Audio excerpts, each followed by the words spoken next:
Okay, everybody, get comfortable.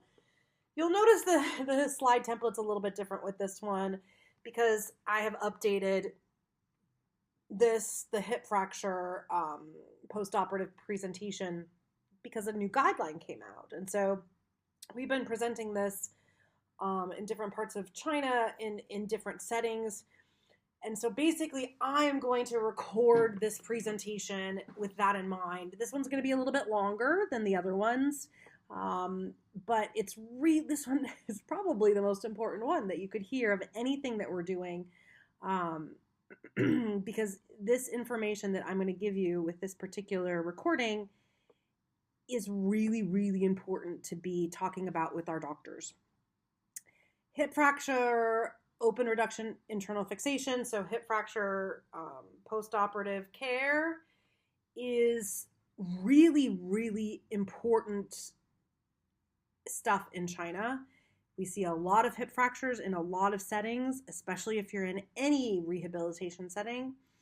And it's not handled very well. It's definitely not handled the way the evidence would tell us to handle it. And so last year, the Journal of Orthopedic and Sports Physical Therapy developed a guideline for physical therapy management of older adults with hip fracture. This guideline is in English, but we do have sort of a rough draft version in Chinese, but we will definitely make sure that you have the English version to have as a reference, again, so that you can talk about this stuff with the surgeons that you're working with, because you will see as we go through this, I'm not going to follow necessarily the same format that we have been with previous recordings, because there's this guideline. We have this very, very specific information that is completely evidence-based, and it's written by the experts in this field. And so I really want to make sure that you guys are getting all of the best information, all of the newest information that we can get. So again, you can take that information and use it tomorrow. Okay? So let's talk about hip fractures. Hip fractures, there are multiple sites that a hip fracture can occur. Femoral neck is probably the most common, but also intertrochanteric, which is the picture kind of to the top right. Subtrochanteric, which is below that. Femoral head, which is the top left picture. And then the acetabulum, which is actually on the pelvis. But you could fracture the pelvis, and sometimes you might hear that defined as a hip fracture. So 25% of all older people, when they get a fracture, are getting a hip fracture. Fractures are very, very common.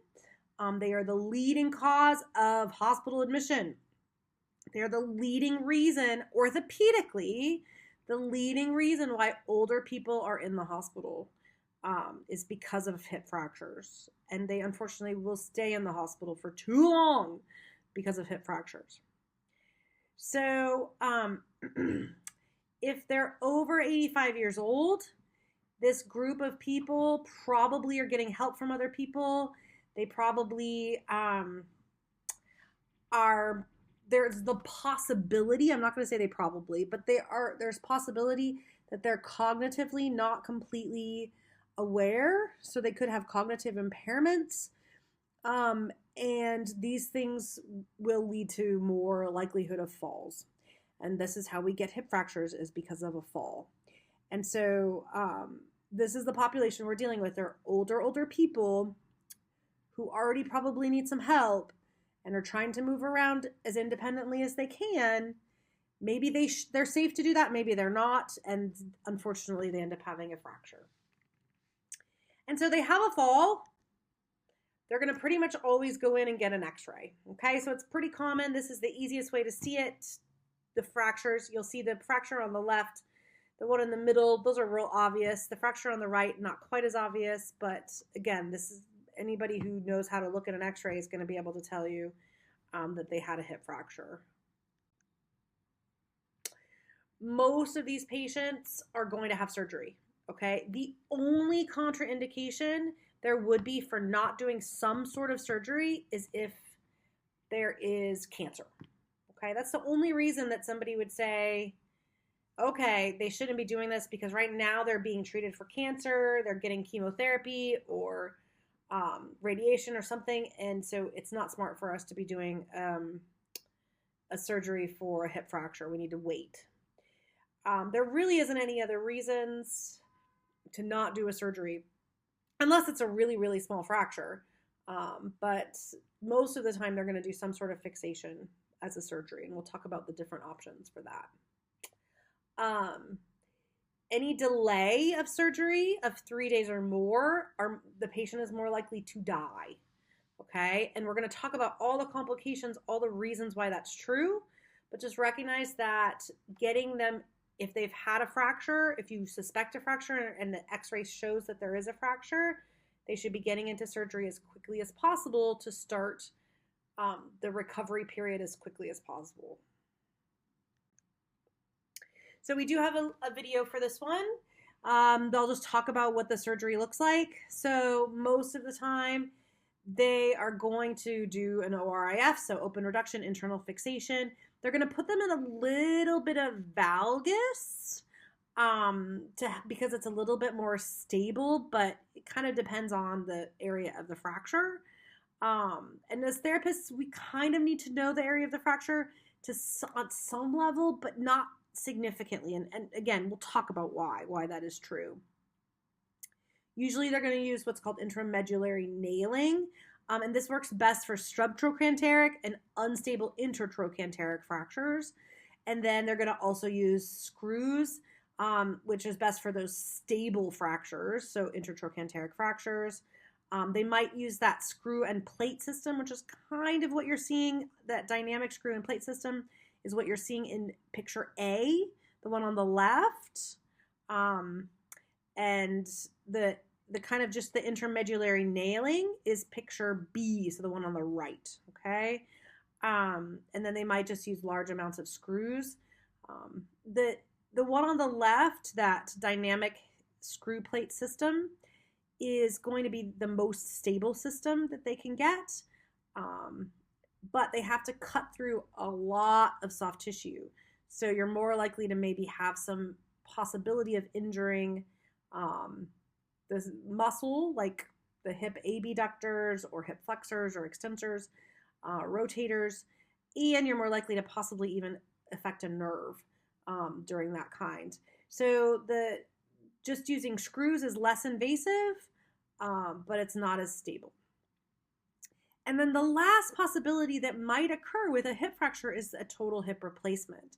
So total hip replacements are going to happen when there's significant fracture or the doctor's worried about stability of the patient for whatever reason. Maybe they have osteoporosis or something like that. They may also do a partial hip replacement where they just replace the femur and they don't replace the acetabulum of the pelvis. So that is very common. That is more common, I think. That happens a lot more in China. The doctor says, okay, this is too complicated to repair, so we're going to just go in and replace the entire proximal aspect of the femur. Okay, so let's look at a surgery so you can kind of see what this looks like.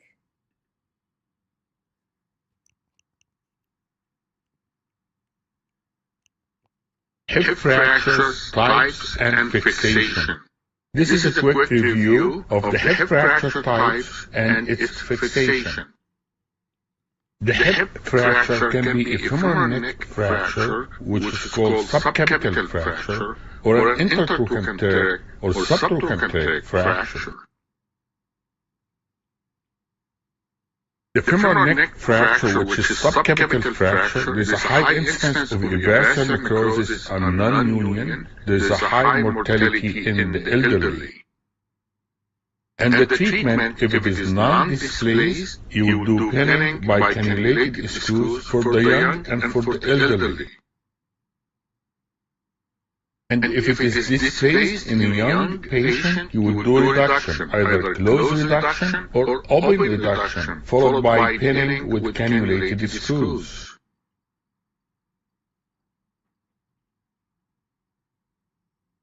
However, displacing the elderly, you will do prosthesis either bipolar, unipolar, or a total hip.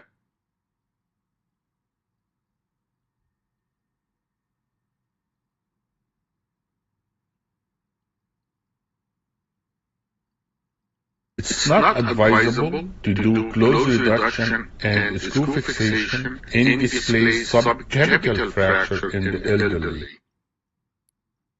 Now we go to the intertrochanteric fracture. There are two types: regular type, regular intertroch fracture, and reverse oblique fracture. The regular intertrochanteric fracture you can treat by a compression hip screw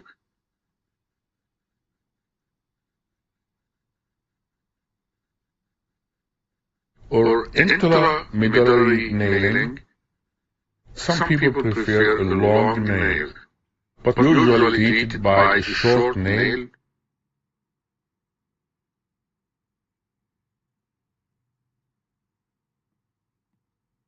If you put a long nail, make sure you don't perforate the anterior cortex of the distal femur. The reverse oblique one is the one that affects the lateral cortex of the femur, and the treatment usually by intramedullary nail. Some people prefer blade plate,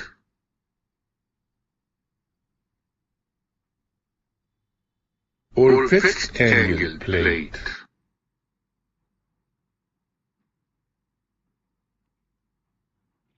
But the majority of cases are done by IM rodding.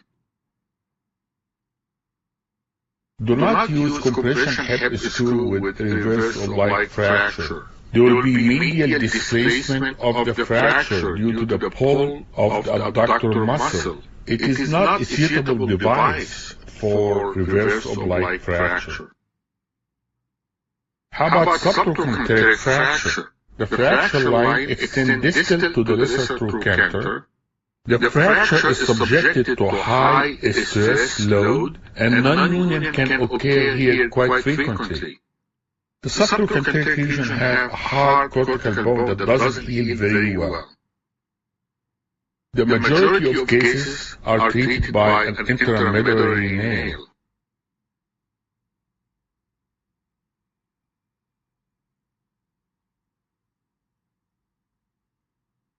Some people still use compression hip screw, but it is not commonly used and there is a higher chance of non-union.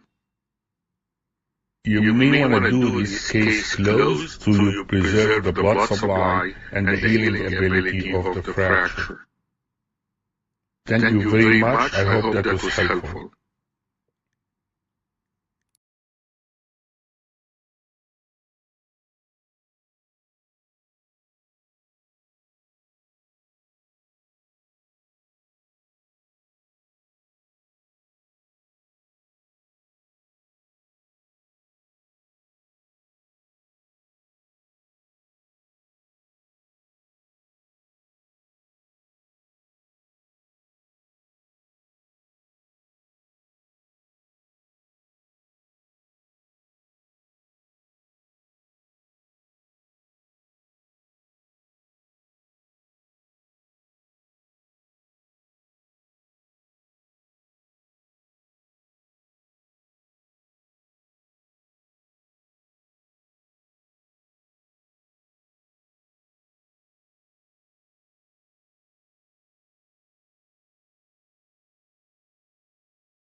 So I know he has a little bit of an accent, but there was the translation there, so hopefully it could make sense. And again, we want to spend most of our time on the rehab piece. I just want you guys to be able to see what the surgeries can possibly look like, what the hardware can possibly look like. So complications, there are many complications. This is why it's so important that we are aware of the best and gold standard for rehabilitation.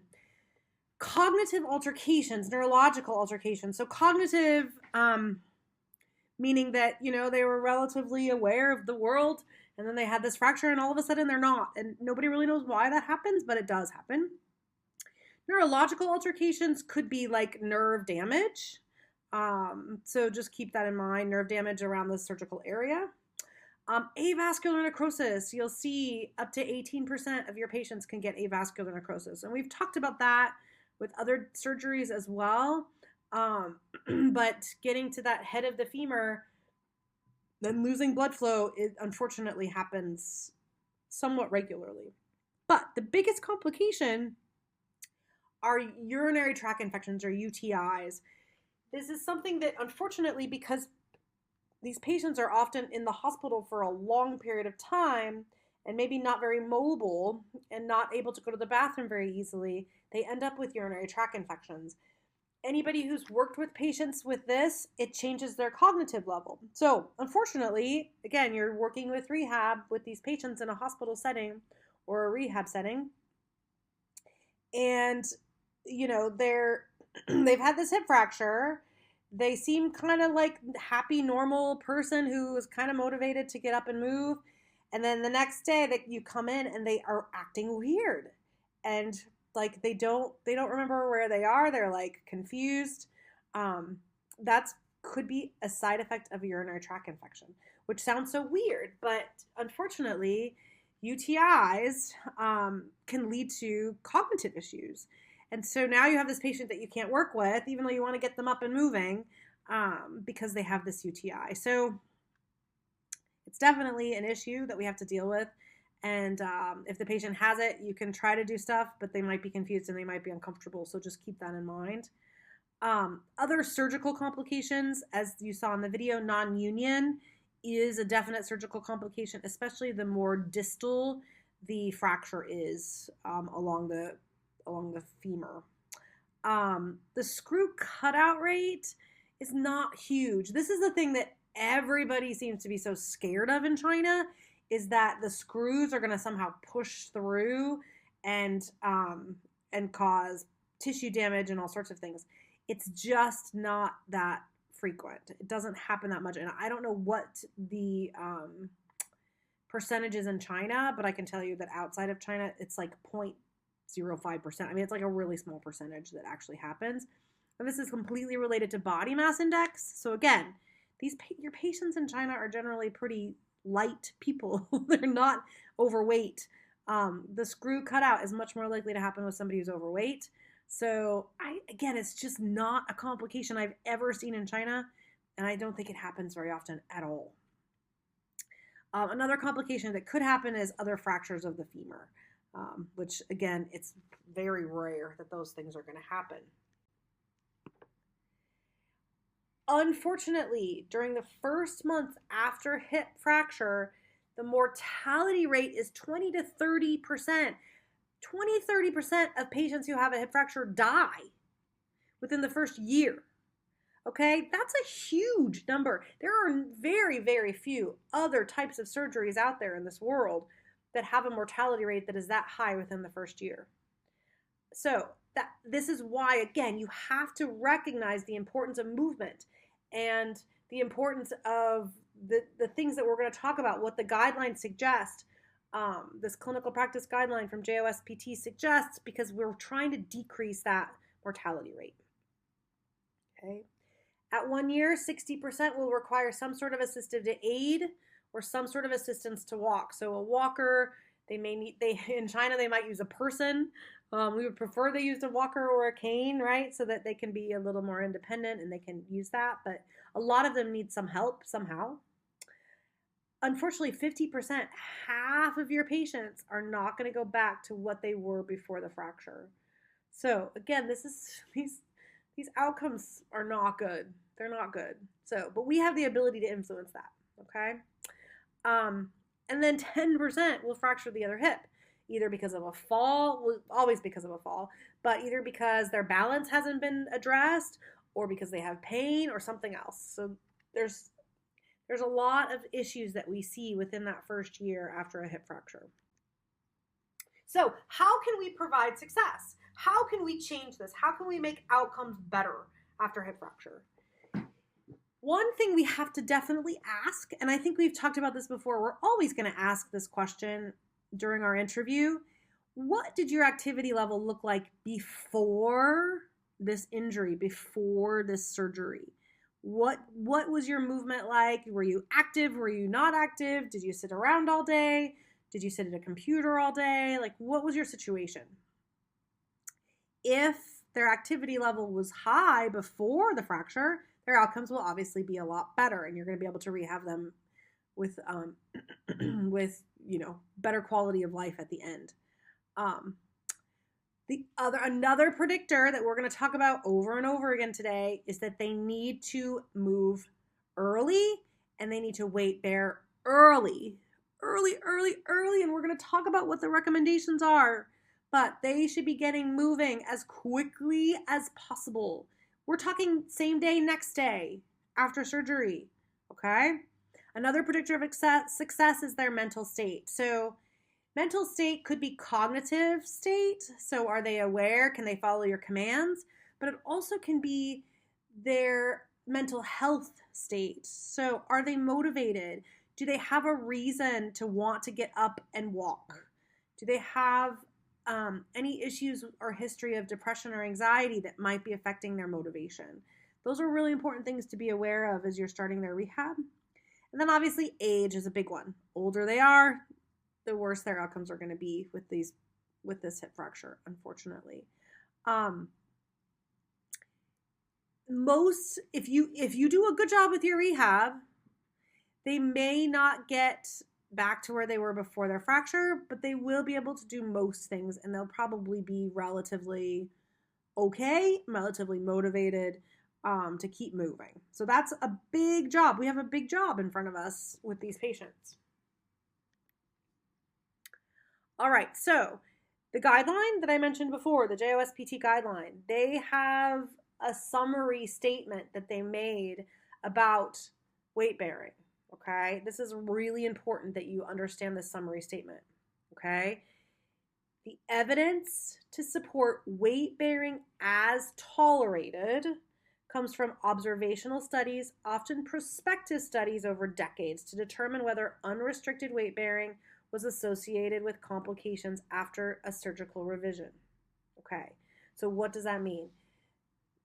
We are saying these patients should be weight bearing as tolerated immediately. And I say these patients, I mean every single one of these patients, with a couple of caveats, a couple of restrictions, which we'll talk about in a second, or a couple of people you would take out of this group. But the vast majority of your patients should be weight bearing as tolerated immediately, because these prospective studies over decades, so 20, 30 years of looking back and saying we can completely allow them to weight bear and they do not have complications.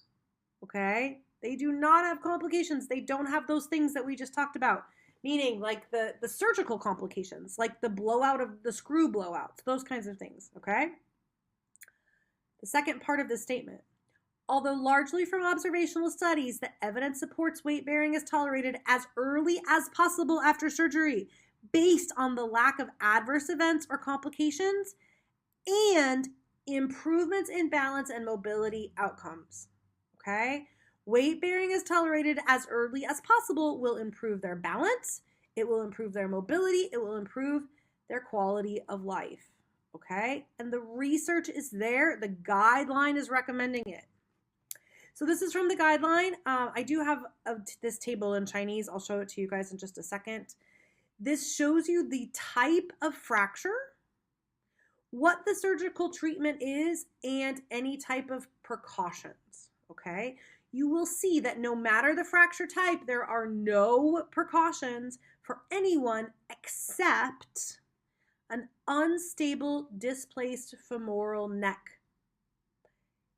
An unstable displaced femoral neck, they will likely have to do some sort of arthroplasty. So they say a unipolar or bipolar hemiarthroplasty. So that means either they are replacing the femur, the proximal femur by itself, or the proximal femur and the acetabulum. If they are doing that, then you have precautions related to that. Okay, so we all know that for hip replacements, there are precautions. Those precautions would be the same, obviously. Those are the only precautions that we have to think about, right? That's it, okay? There are no precautions related to a surgery for a hip fracture, okay? Very important that you guys recognize that. And so this other table talks about the most predictive outcomes, well, the things that are going to predict worse or better functional outcomes in the short term and in the long term. So short term is 3 to 4 months after the fracture. Long term is 1 year after the fracture. Okay, so as we get older, our outcomes aren't as good. Okay, if we're over the age of 85, as I said earlier, we're much more likely to die. If we're over the age of 80, we're also more likely to die up to 5 years after the fracture. And if we're over the age of 75, we're less likely to be able to walk well. Okay.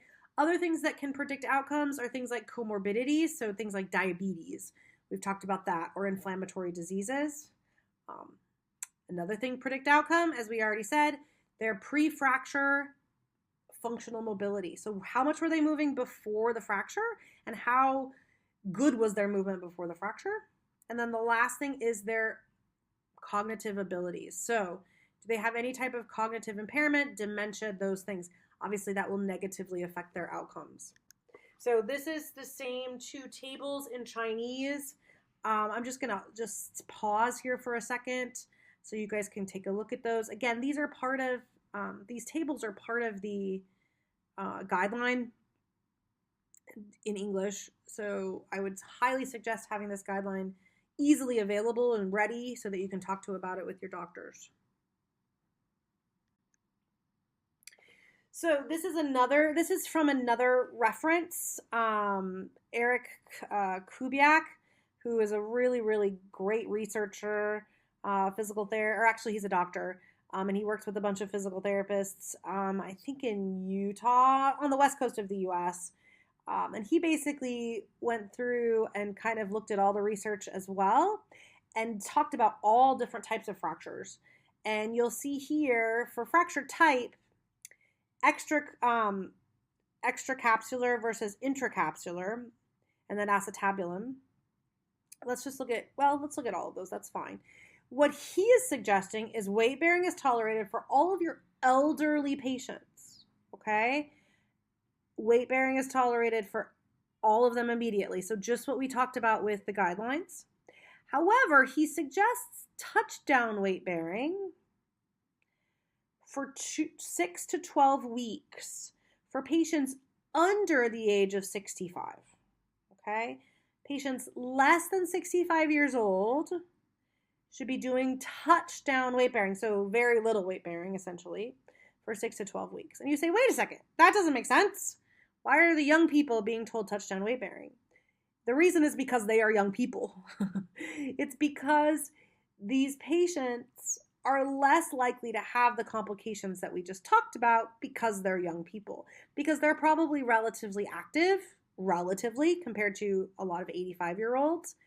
And they're probably less likely to have muscle wasting, less likely to have the other, diabetes that's going to affect their ability to do things. They're going to still be relatively mobile and be able to follow a touchdown weight-bearing instruction for 6 to 12 weeks, as opposed to the patients over the age of 65. So if they're over 65, they should be weight-bearing as tolerated, meaning put some weight on it. It's fine. Oh, it's painful. Okay, we'll just pull back a little bit. That's what weight bearing is tolerated means. Pull back a little bit. Okay, now you can put your foot down again. Oh, good. All right, well, let's see. The next day, can you tolerate it more? Oh, good. Okay, so now you can put your foot down a little bit more. That's weight bearing is tolerated. You're letting them figure it out, but you're telling them it's fine. You have a bunch of screws and nails and rods in your hip, and you're going to be okay. We can put weight on that foot. Let's get you moving. Let's get you walking. So, other predictors of poor outcome or precautions is that low muscle strength. So if they've already been, unfortunately, like in bed for a long time, the great example is the patient who had a stroke. They get up, they start moving, their balance isn't good, their movement isn't good, they fall, they have a hip fracture.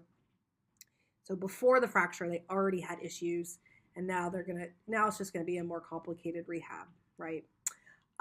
Another thing that can predict a bad outcome is that fear of falling. So they're scared. Oh my gosh, they fell. They're terrified that that's going to happen again. So they don't have confidence in themselves. They don't have confidence in their ability to weight bear. And so those outcomes become worse. Low self-efficacy, that just means that they don't want to take care of themselves, or maybe they don't even have other people who encourage them, so that they're just not, again, it's a lack of motivation, essentially. And another big one that we have to think about that's maybe more of an issue in the US or in the West, I would say, is that they don't have good contact with social networks. So, what I will say about the hospital systems in China is that people are very supportive of each other. They have family members there. Oftentimes, with COVID, obviously, you can't have huge numbers of family members or friends, but people encourage each other and have more of a connection and a social network, I think, than a lot of settings in the US. So that's a very helpful thing that definitely affects outcomes. It definitely affects outcomes for these people. If they are lonely and they're there by themselves and they're completely isolated, they have no interaction with anybody but a nurse and a physical therapist, they're probably not going to do as well. So this just kind of shows you that really, really bad cycle that unfortunately these guys can get into that we need to break. We need to break this cycle. So patient has a fall, right? That they have the hip fracture. They have a fall. They have a hip fracture. They are now scared of falling, right? Oh my gosh, I had a fall. I had a hip fracture. So because I'm scared of falling, I decrease my activity. By decreasing my activity, I decrease my strength and my balance. So guess what? I'm at a higher risk of falling. And this just goes round and around and around. And that's a problem. That's what we have to jump in there, hopefully really, really soon after a hip fracture. Again, weight bearing is tolerated right away. And we need to start helping them weight bear so they're not fearful, so they start to have confidence that they can do that. And so then we can work on balance and we can stop the risk of falling, or at least decrease the risk of falling. We're not going to stop it, but we can decrease it. Okay, so I really want to take this time and go through the guidelines. That's why I said this one's a little bit longer than the other ones, because I will give you a protocol, but I think it's really important to go through the guidelines. If you've ever read clinical practice guidelines before, you know that they give recommendations, okay? And their recommendations are graded based on the amount of evidence or the quality of evidence that they're presented with, okay? So the first thing we need to think about after hip fracture are outcome measures. All of you guys, especially in medical settings, should be doing outcome measures with your patients, okay? Outcome measures are important because they help us justify what we're doing, and they help the patient see progress. So by saying we're using a standardized measure to kind of follow their outcomes, eventually the government's going to want that. And, patients want it too. Patients want to know, okay, you're doing this test with me. There's a standard that this test kind of follows, and you're going to do it with me again next week and next month. And let's see if we've improved and I can, build up to that standard. So it's important that we use outcome measures whenever we can. you'll see that the recommendations from the guidelines, level A recommendation to use an outcome measure that's a verbal report of pain. Okay, so we do want to be asking them about pain. And we want to use a 0 to 10 pain scale, or, the picture scale, whatever works for you, so that you get an idea of resting pain and pain with weight bearing, and then keeping track of that. We also should be measuring gait speed. So there's different ways that we can do that. We want to just have them walk at a comfortable speed and see how they do, and then say walk as fast as you can and see how they do. And then the idea is that you continue to do this monitoring over a period of time. So you're saying, okay, initial visit, how far can you walk? How long can you walk? How far? And then you also are documenting if they need to use a walker or a cane or whatever. It's also a level A recommendation to use the timed up and go, okay? The timed up and go, we're going to talk about what that looks like. So the timed up and go is where you literally have the patient stand up from a chair. The chair needs to have standard armrests, so they can use the armrests. They can push off the chair, they stand up, they walk 3 meters, they turn around and walk back and sit back down. And you time how long that takes. You also want to document if they need an assistive device and what that assistive device is. It's a relatively simple test. It has been highly standardized and highly researched. And you see there was a level A recommendation to use it with this patient population. How do we interpret the results? If they can do that in less than 10 seconds, walk those 3 meters and sit back down, they're doing good. If they can do it in less than 20 seconds, they're doing okay. They should be able to go out alone. If they do it in less than 30 seconds, they should probably not go out alone. And if it's more than 30 seconds, there's definitely a problem. So aged match norms, you'll notice there, for patients who are 60 to 69, they should be able to do it in 7.9 seconds, 70 to 79, 7.7 seconds, 80 to 89 if they're not using an assistive device.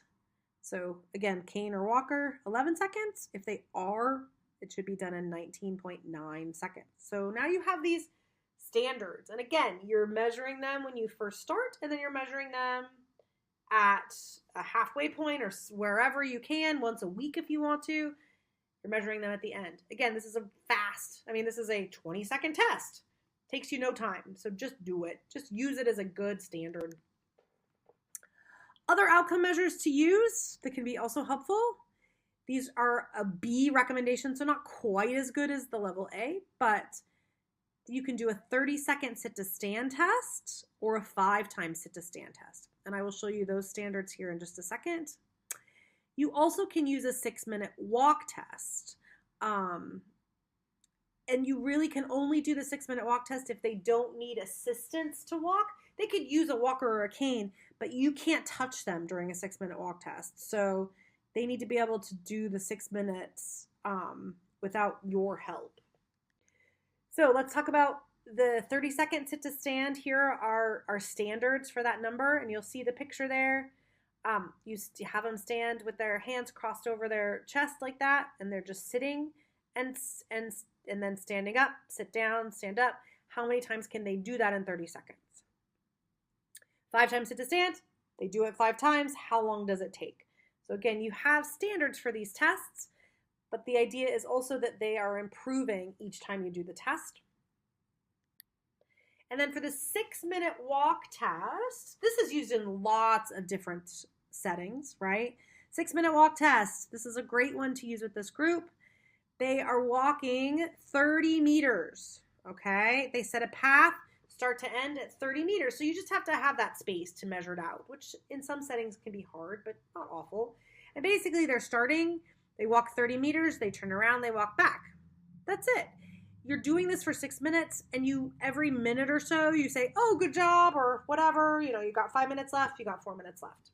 So you do that for 6 minutes and you calculate the distance. So again, this is used to measure change.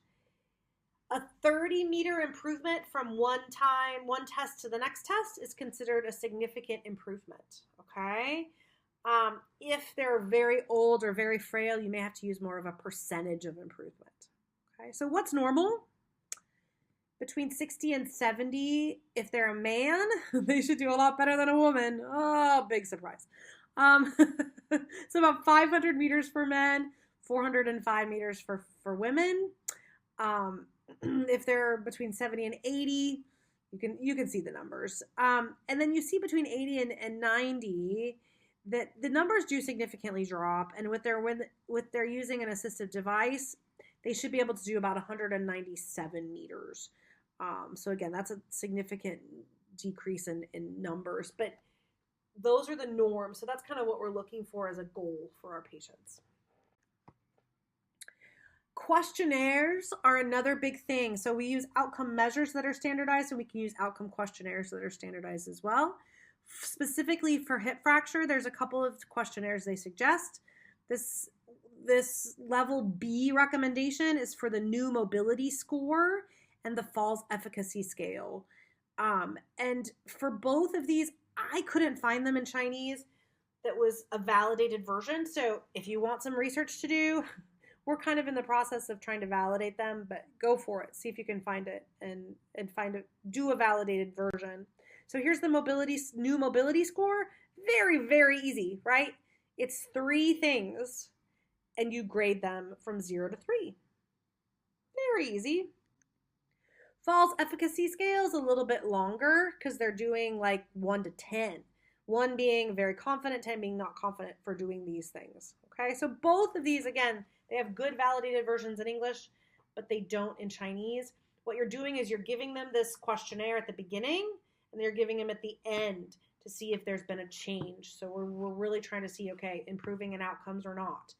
It's important that we recognize that this information can be helpful to justify what you're doing to your patients, to the government, to whoever is paying for this stuff, okay? So that's an important thing. For the falls efficacy scale, just to let you know, if the score is more than 70, then there's definitely a fear of falling. So that's kind of the standard for that particular scale. Other suggestions, they say interprofessional management. So we as therapists should be doing something to assess the risk of falls. And there's a couple of different ways that we can do that. And I don't use these. Like I said, I just kind of use the Burke balance test most of the time, but there's some references there of different things that you can use to assess for a fall risk. And that has high evidence, right? A level A. Level F for suggestions about working as a team. So physical therapists should obviously work with other doctors, and in the US, we have social workers to help with discharge planning, recommendations for assistive devices, and goals. So that's something that, again, the whole team of people working with the patient should have. Okay, guidelines. What do the guidelines recommend for interventions? Therapists must, this is level A recommendation, must provide structured exercise. These patients need to have exercise. High intensity resistive strength training is recommended. Again, this is high recommendation, level A. Balance exercises, weight bearing exercises, and functional mobility training. Okay, so all of those things need to be your focus of your treatment. In red, you see the next suggestion. Intervention recommendation, level A recommendation. Clinicians must provide assistive transfer out of bed and ambulation as soon as possible and at least daily after that time. Unless contraindicated for surgical regions. I hate reading stuff off of slides, but this one is so important. There are very few situations where it's contraindicated, guys, okay? They need to get up. They need to walk at least once a day as soon as possible. Okay, and I can't emphasize that enough. Your doctors are going to fight you, and you need to show them this information and explain. It's so important that they are up and moving. And 90% of the surgeries are not so bad that it's contraindicated to do it, which is unfortunate because in China, 90% of the time they're like, no, they can't weight bear. It's like, no, they can weight bear. Let them weight bear. Level C recommendation, so not as great, to suggest aerobic training in addition to other exercises. If you've got time to do aerobic training with them, great. There's also level C evidence to use things like electric stimulation for pain management and quadricep strengthening or activation. So we've talked about using an NMES, neuromuscular electric stimulation, for quadricep control, quadricep contraction. Talked about that a lot with other like knee surgeries and stuff. For this one, the suggestion's not as strong. The recommendation's not as strong. But if you have access to it and they're having trouble with quadricep contraction, which is very, very common. It's very common after a hip replacement or hip fracture to have problems with the quadricep muscle, then I would say use that NMES. The last recommendation that's part of the guidelines is a level A recommendation, and it's related to how long we see them and how long we need to follow up with these patients.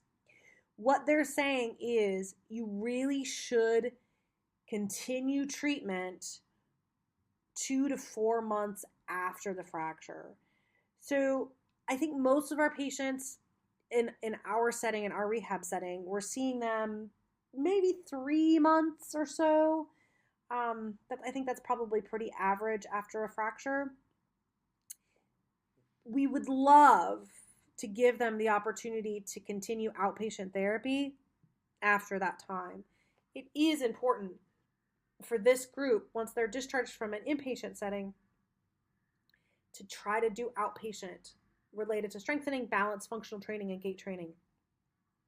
The same things that we suggested to do in an inpatient setting need to be done in an outpatient setting, and they need to be done for months after they're discharged. Okay, so if you guys are working outpatient, you should be seeing these patients, and you should have a good relationship or good communication with hospital settings, inpatient settings, to say, hey, we know this patient can probably go home, but they shouldn't stop, because if they stop, they're more likely to die. I mean, that sounds dramatic, but it's true.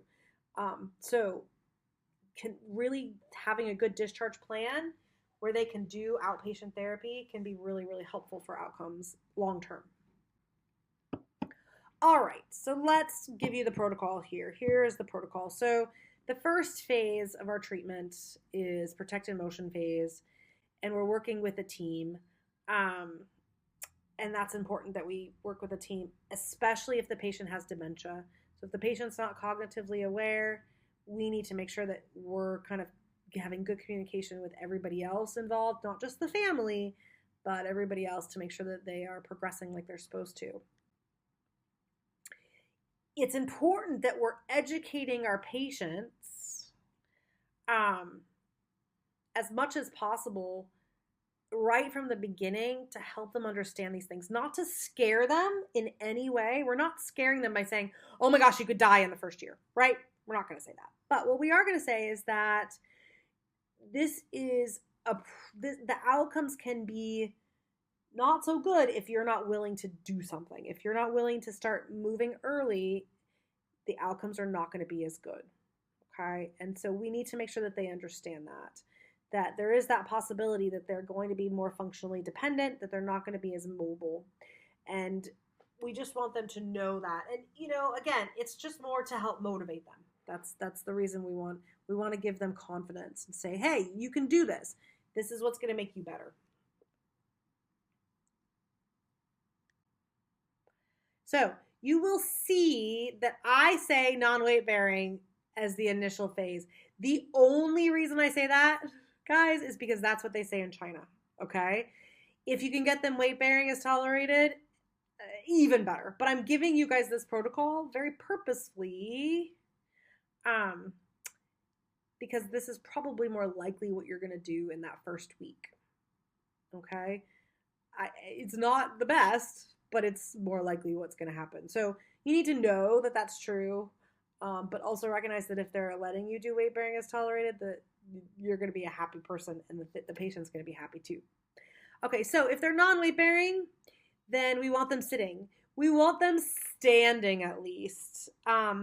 This says non-weight bearing walking with an assistive device. A lot of patients are going to have trouble with that, but they can certainly do that. You just want to make sure that they are not laying down, okay? If the doctor says non-weight bearing, okay, let's get them sitting. Let's get them standing, but still non-weight bearing, right? You can do that. You can do touchdown weight bearing, right? But they're still standing. That's going to be a lot better than having them lay down, okay? The other goals or the other things we want to think about is just like getting them independent with transfers. So again, that's bed mobility, that's sit to stand, or supine to sit, sit to stand. We're also going to do strengthening. And in theory, again, if they're non-weight bearing, this is going to be strengthening on the bed, okay? And that low intensity strengthening is going to be 50 to 65% of their 1 rep max, 8 to 12 times. Again, guys, this is like, you just want to try to do something with them that's related to strengthening. And so, you know, this gives you kind of an idea of what you can do, but whatever they can tolerate is great. If they can do aerobic training, even better. So if you can have them sit up and do like an arm bike or a leg bike, that's great. Watch the quadricep. It's really important that you can turn on the quadricep, get that knee extension during the first phase. That is by far, like, if you can get the knee extension, then the butt's going to turn on eventually. The hip's going to turn on. Those muscles are going to turn on eventually. The quad has the hardest time of any of the muscle groups after the surgery. And then you can certainly do, you know, active range of motion, passive range of motion in all planes. So again, there's only issues with range of motion precautions if they had a hip replacement. If they had a hip fracture, it's totally fine. Move that hip around. You're okay. Pain management during the first couple of weeks is important. You know, again, I'm hoping they can do weight bearing as tolerated, and they're going to tell you, yeah, when I put some weight on it, there's a little bit of pain. But if they're saying, when I put some weight on it, there's a lot of pain, okay, well, then you kind of slow down and, you know, you're a little more careful. It is helpful to look at their meds, I would say, their medications, because if they are taking pain meds to control pain, you want them to take those pain meds, you know, 30 minutes before you see them so that they can tolerate your treatment better. You also want to make sure that if they're taking other meds that they're not really sleepy, because sometimes medications can make you sleepy. So you need to kind of find out what their medications are to say, okay, take the pain medication before you see me, but maybe not this other medication that might make you tired. So that's an important thing. You also want to make sure that you understand the difference between bone soreness and muscle fatigue or muscle tightness. Bone soreness or bone pain, we have to be a little bit more careful with that. But if they're muscle fatigue or muscle tightness, well, we can work with that, right? We're expecting some muscle fatigue, muscle soreness, and then muscle tightness, we can stretch the muscles, right? They can do static stretching if their hip flexor, especially hip flexor, tends to get tight. So they can sit, and you can see the picture there of the lady on the right side. They can sit and do some stretching like that to help keep them stretched out. Yeah. So phase 2, so you notice phase 1, if they can walk, you're walking. You're doing bed mobility and you're walking and you're doing some quad sets. Relatively straightforward. Phase 2 is where we're starting to do more loading and more, we're kind of just progressing their weight bearing. So we want to increase their mobility during this time. We also are going to be, again, we're going to be doing some sort of weight bearing. So we want to get better postural control. We want to get better, just start working on some balance activities, okay? We also need to make sure that we're increasing strength. So getting muscle contraction as much as possible. And at the same time, learn how to move safely, okay? So this is a lot of patient education during the second phase. And then, again, we're hoping that they're going to allow for some weight bearing during this phase. So again, I'm putting this in here as touchdown weight bearing or toe touch weight bearing. That's what TTWB is. But we're hoping that their doctor lets them do more. We really want them to be able to do more if they can. And then we're really trying to get them up. So standing, walking, stairs. They can do stairs. I know you think, wow, they're only 3 weeks after a hip fracture, they're going to do stairs. Sure, they have one good leg. Theoretically, let them walk up the stairs with that leg. They should be able to do that. Sit to stand, again, depending on weight-bearing tolerance, they should still be able to do sit to stand from a chair. And then we're just, we're starting to increase the difficulty of these activities. Parallel bars can be really, really helpful. If you have access to parallel bars, patients tend to feel pretty stable because they've got really good upper extremity control, so they can hold on both sides and to start increasing the weight bearing. And what's nice about parallel bars too is that you can work a lot on movement pattern in parallel bars. So if they're using a walker, like a standard walker or even a rolling walker, it's much harder to get good movement patterns because that they are worried about hitting their leg or hitting something on the walker. So they tend to kind of, move the walker forward, lean back, not get normal step length, again, because of the walker. In parallel bars, you're much more likely to get better movement patterns. So if you have access to parallel bars, that's a great option as we're really starting to increase the weight on the leg. It's a great option for that. So we want to get them on the leg bike. So I said kind of arm bike in first phase because you may not be able to get them on a leg bike. But during second phase, they should be able to get on a leg bike. You want to make sure that they have good range of motion so they can go all the way around on the bike, which most of them will by this point. But you also want to make sure they're safe, right? So can they get on and off the bike safely? That's an important thing.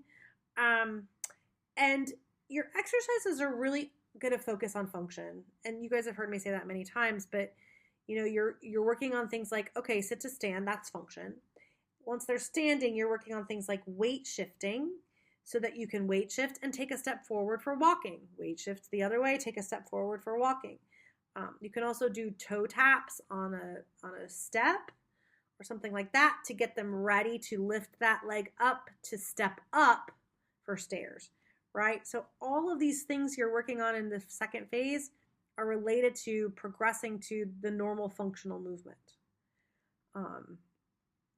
You are going to start working on balance activities, which I don't have here, but balance is going to be, just as you're doing weight bearing, you're just working on, like a Romberg position. So standing with the feet together, eyes closed, standing with the feet together without holding on to something, those kinds of things. And then neuromuscular control, glutes, gluteus medius minimus and gluteus maximus are going to be the ones that may not turn on very well. I'm always surprised. I think it's more pain that stops them from turning on their muscle than it is that the muscle doesn't work. Most of the time, the glute muscles work pretty well. You just have to kind of remind them. So it's neuromuscular re-education of, hey, turn on that muscle. I know you have pain, but you can turn on the muscle. So if you can kind of stimulate the muscle with your finger or with electric stimulation or something to try to get it to turn on, even better. At this point, a lot of patients in the West would be discharging from a rehab hospital.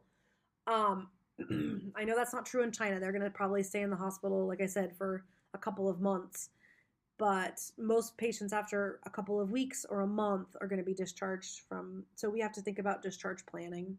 And this is something that if you've ever worked with me or anybody from our program, we talk about discharge planning a lot because you need to know kind of from the beginning, okay, where are they going? What kind of setting are they getting into when they're leaving? Or what kind of setting are they in if we're doing outpatient?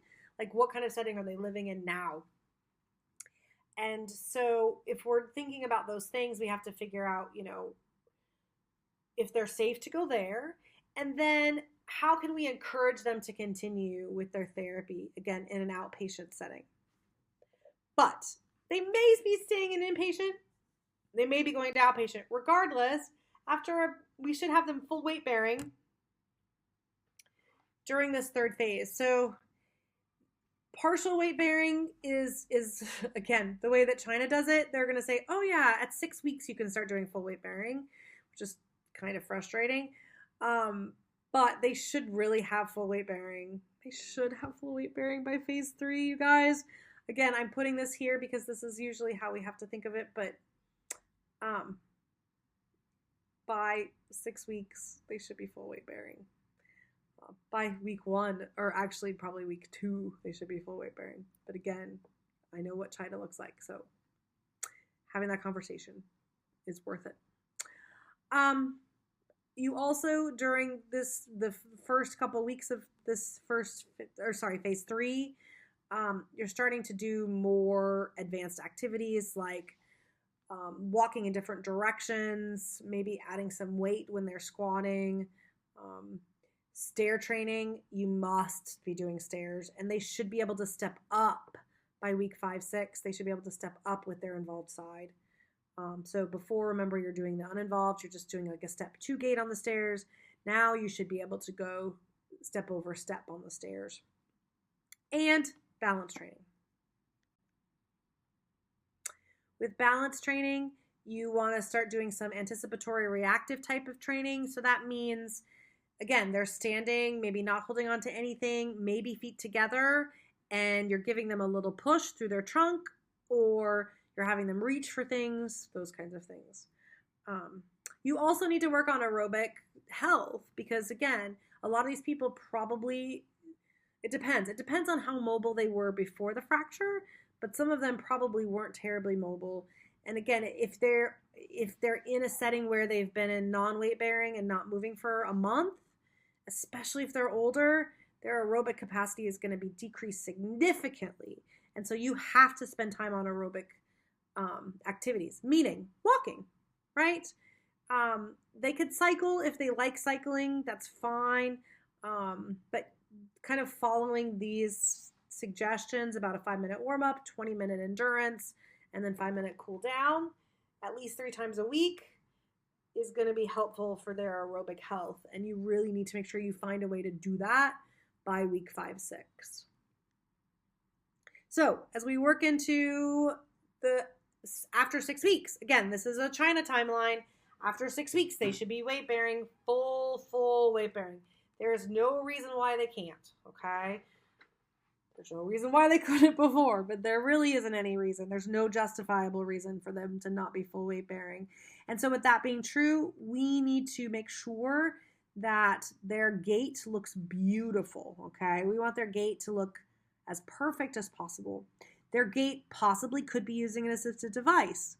That's fine. If they need to use an assisted device, the idea is, okay, we're going to teach you how to do that, and then we're going to progress you away from it as much as possible. So you're trying to show them all of the possible settings that they may have to walk in. So again, if they can walk from the bed to the bathroom without an assisted device, that's probably the easiest kind of movement that we do during the day, right? But if they go outside on those uneven surfaces, they may need an assisted device. So you have to kind of figure out, okay, do they need an assisted device all the time? Or do they just need it in certain settings or certain situations, or maybe when they're tired? So you're playing with that stuff after the 6-week mark. Also after the 6-week mark, if they did have a hip replacement, again, that's a totally different thing, but you could get rid of the precautions for that. And they should be increasing their exercise, the strengthening intensity. So older people need to be doing strength training. And so for this, they're getting up to that 65 to 80% of their 1 rep max.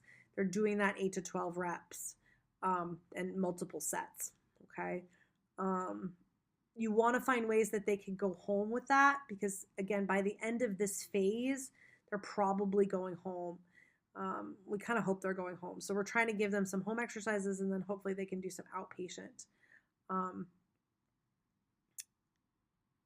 And after 9 weeks, we're getting back to sport-specific training. Again, this is what we call phase 4, but for these people, it's really just ADL training. We're just teaching them how to do not assisted device, but activities of daily living. And so we really want them to be able to go back to their level of activity at this point. 8 weeks to 12 weeks, we're really hoping that they can say, yes, I was able to walk to the park by this point. I was able to go to the grocery store at this point. And their gait, like I said with the previous one, their gait should look beautiful. They should have good knee extension. They should have equal step length. They should have equal weight bearing on both sides. They should have good hip extension. All of those things should look perfect, really, at this point, if you're working with them well. Balance activities are important. This shows you the strengthening that you want to do, that you want to make sure the hip mobility is good. I don't see too much of an issue with hip mobility. Functional hip mobility is usually fine. So you don't have to spend a lot of time doing range of motion, but you probably do need to do a little bit of stretching, especially hip flexor stretching, and maybe hip rotation as well. And then balance. And if you want to use Berg Balance, or there was those other balance scales that we talked about to help monitor balance, then that is a smart idea. Lastly, getting them into outpatient to keep working on these things is also a really smart idea. So this is some of the references. The biggest reference is that hip fracture guideline that we will share with you. We want to make sure you have that. And we'll be in touch about the Chinese version, because there is a Chinese version that's been translated. It just needs to be approved, and then it will be available everywhere. So you should have access to that as well, because that's probably your best reference for helping talk to your doctors about weight bearing. All right.